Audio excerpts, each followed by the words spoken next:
This question of today is mostly looking on the client acceptance. But what I'm going to do first, I'm going to read the whole question. Then I'm going to tell you the number of the topics that were maybe designed in that particular question. And then we're going to tackle that question together. So allow me to read, and I hope you have your question together. This question number 3, May 2017, reads, periodically, there arises debate within and outside the accountancy profession on the independence of the auditors. One suggestion floated to improve auditors' independence is to have a compulsory rotation of audit firms after predetermined period. Required. Roman 1. Discuss 4 ethical threats created by long association with an audit client. And Roman 2. Evaluate 3 advantages and 3 disadvantages of compulsory rotation of audit firms. 6 marks. We have part B, which reads, you are newly appointed auditor of Shida Limited. You have recently ascertained the following about your new client. 1. The company has 2 major customers and a few small-sized customers. 2. The company recently purchased a very large and complex computer system as part of its automation process. The administration staff do not have adequate competence to run the system properly. Number 3, the chief executive officer of the company, Albert Amingi, has a dominating personality and is overbearing on his subordinates. And 4, the company has no formal management accounting system. The new computer system is supposed to remedy this gap. Required. Justify your answer. Suggest an appropriate audit strategy for the first audit of Shida Limited. 6 marks. The total marks is 20 marks. So allow me to tell you maybe what these topics were in this particular question. The examiner in 2017 decided to bring about maybe 3 topics together. The first topic in this question is a topic known as the ethical framework, or sometimes we call it professional framework. That is the first topic that has been covered in this question. The second topic that has been covered in this question is what we call small companies, because the features given in part B are those of a small company. Small company. And lastly, the examiner asks you about the audit strategy. Audit strategy. And that's what we're going to be working on. So let me go through now the question again, but this time we're going to be solving the question. Periodically, there arises debate within and outside the accountancy profession on the independence of the auditors. One suggestion floated to improve auditors' independence is to have a compulsory rotation of audit firms after a predetermined period. Let me first of all emphasize on that. Auditors, from the definition, are supposed to be what? Free from influence. We call that one independence. If you are an auditor and you are not free from influence, then your work can be questioned, or maybe you are going to be compromised in every report that you are going to be giving. So we say, to make sure that auditors is independent, perhaps one way of solving that problem is rotation of auditors. In the rotation of auditors, this is what happens. If you have one client, for example, we have a client called ABC Limited, that is our client, and this client here, we have been auditing him for the last 5 years.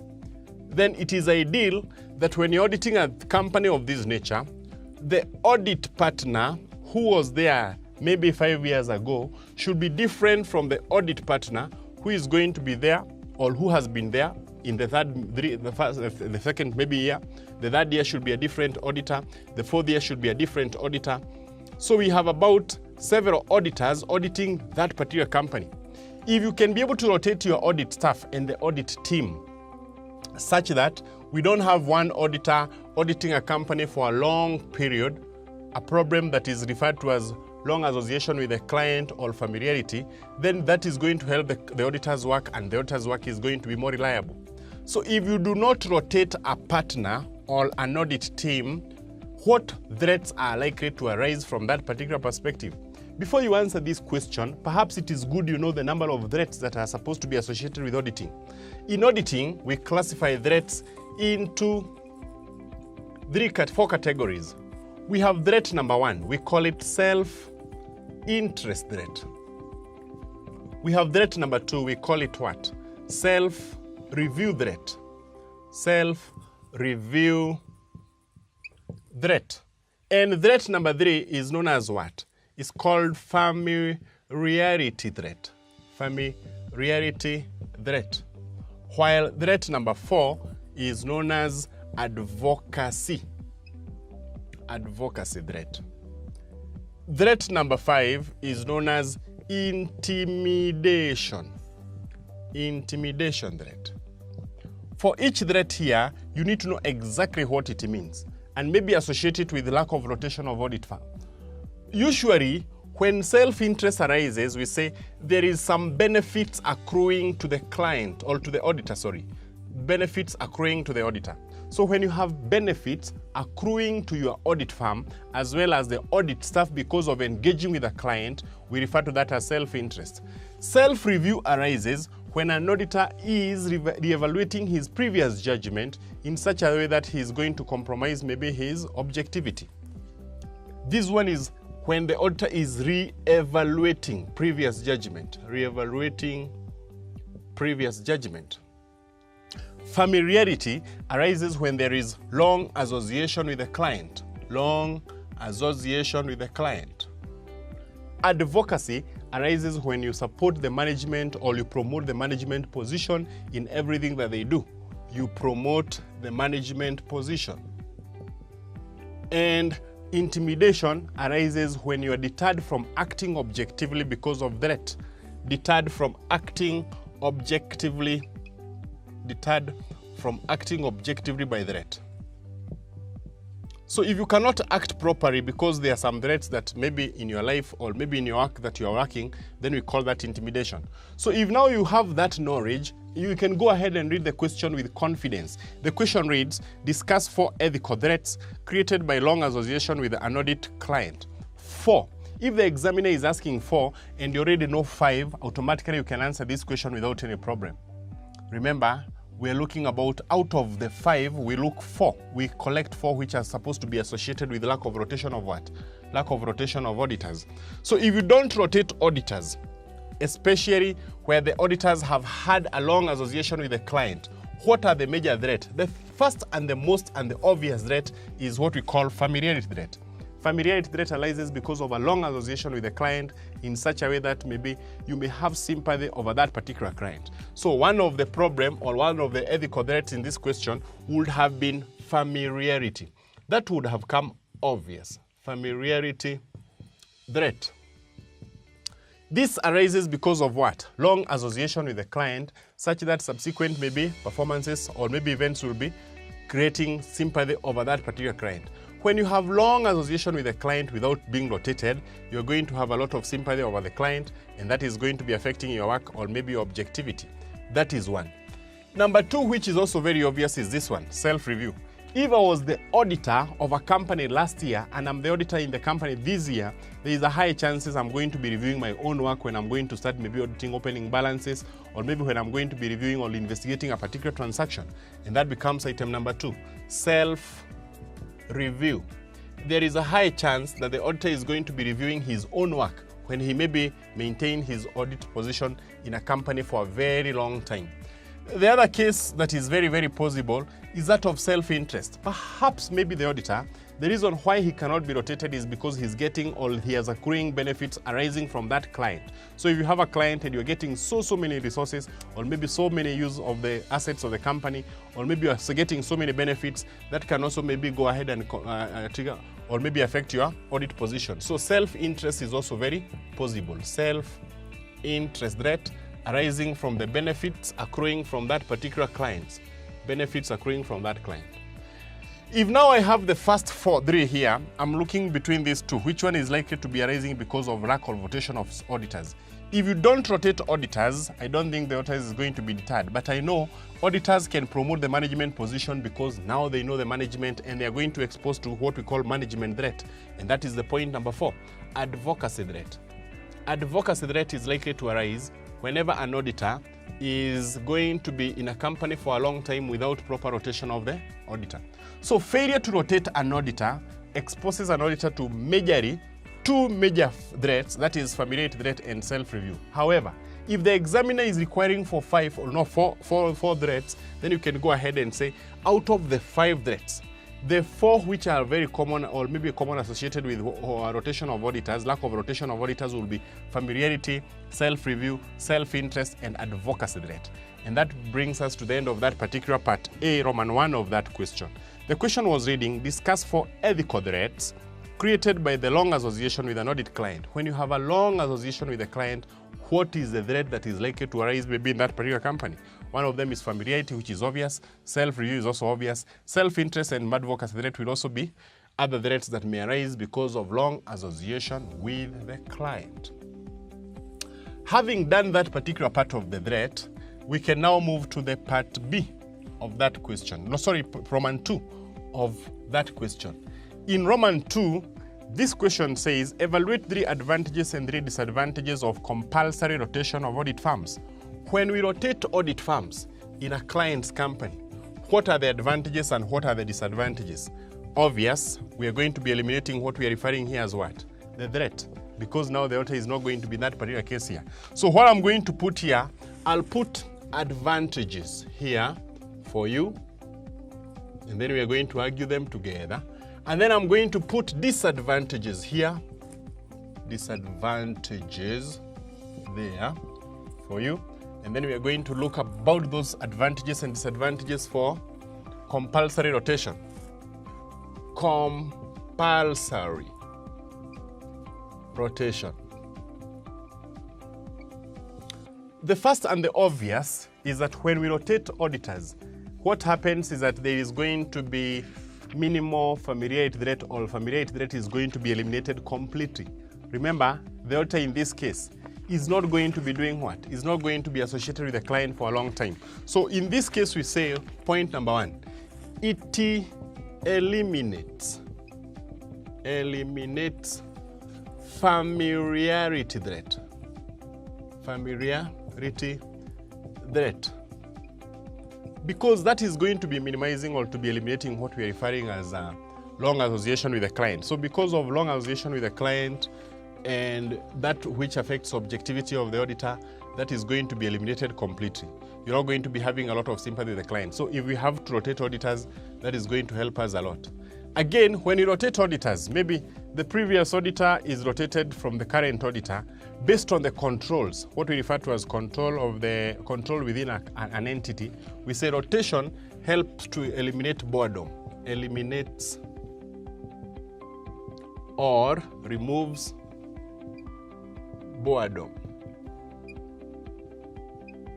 So if you go to the topic internal control system, the internal control system, you realize that one of the issues that we had covered was in relation to the internal control system on rotation. One of the control policy procedure was rotating of the staff. The same case will apply here. The reason why perhaps you can rotate police officers, you can rotate teachers, you can rotate maybe staff maybe who are hired by the government, is to eliminate boredom associated with that particular work. Because if you move from one place, you go to another place, automatically you tend to find maybe new things, and you always know that change is better than maybe staying in one particular place altogether. If you move from one client to another, you move from this client, you go to another client, then automatically you are going to be exposed to a high level of knowledge. So you say exposure to new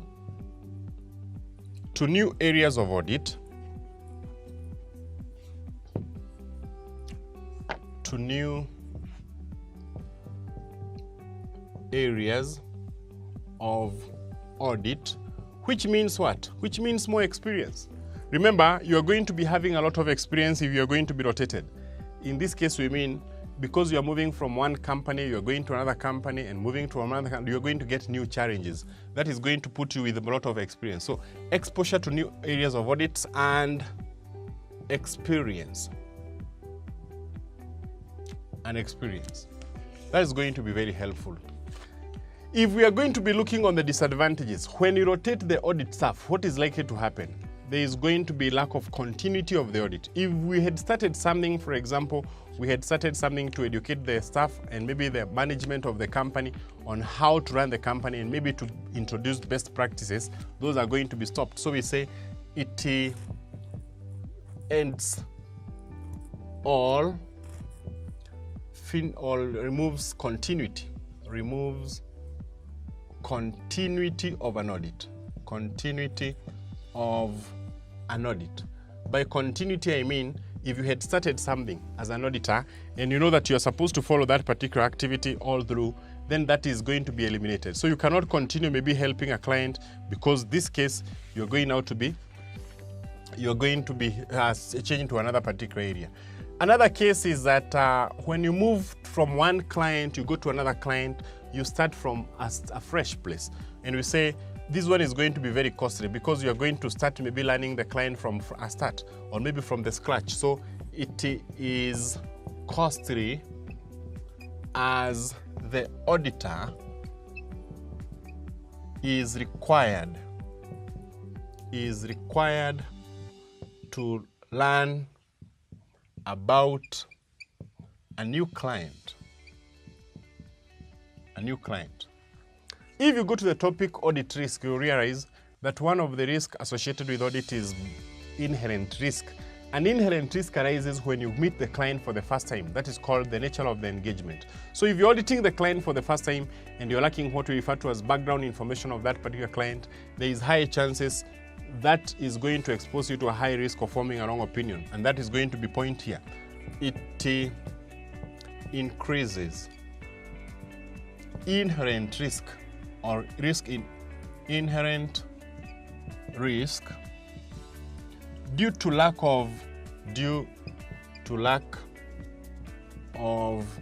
client's knowledge and understanding.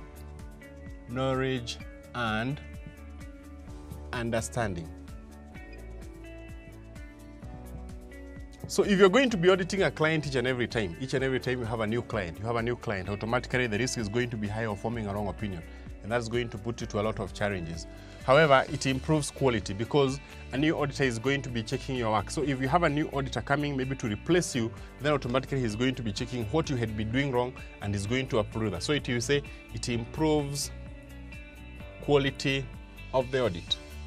Quality of audit. So quality here is assured because now we have the auditor checking the work of another auditor, and therefore we can be able to eliminate any errors or any mistakes that had been done by the previous auditor. And that forms the part of the compulsory rotation. So I'm going to read that question again on compulsory rotation. The question was, evaluate 3 advantages and 3 disadvantages of compulsory rotation of audit firms. 3 advantages and 3 disadvantages of doing compulsory rotation. Having covered that part which had 6 marks, we go to part B of the question. This part B was, you are newly appointed auditor of Shida Limited. You have recently ascertained the following about your new client. The company has 2 major customers and a few small-sized customers. The company recently purchased a very large and complex computer system as part of its automation process. The administration staff do not have adequate competence to run the system properly.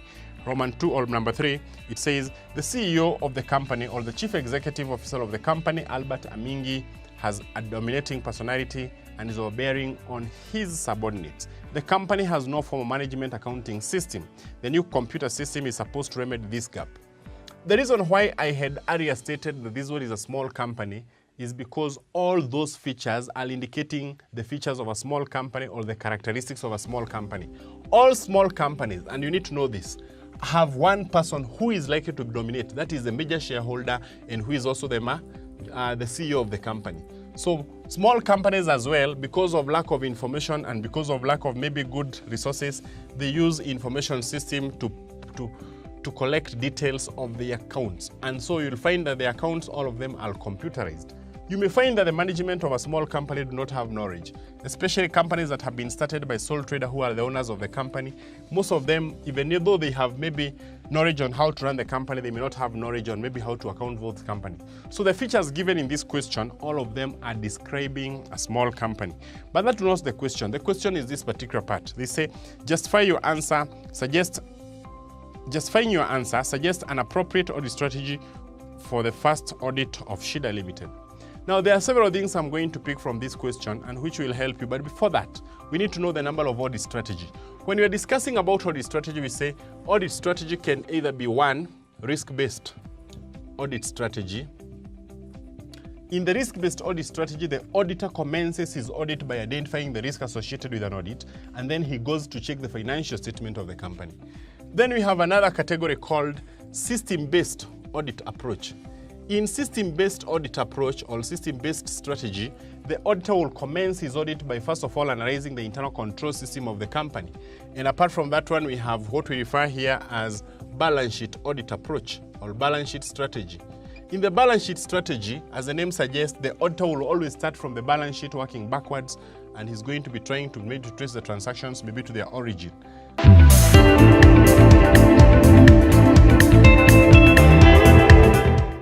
Thank you for watching this video. Don't forget to get yourself a copy of our professionally prepared study text and revision partners. Visit our shop along Tom Boyer Street, Pioneer House, 3rd floor, opposite Fire Station.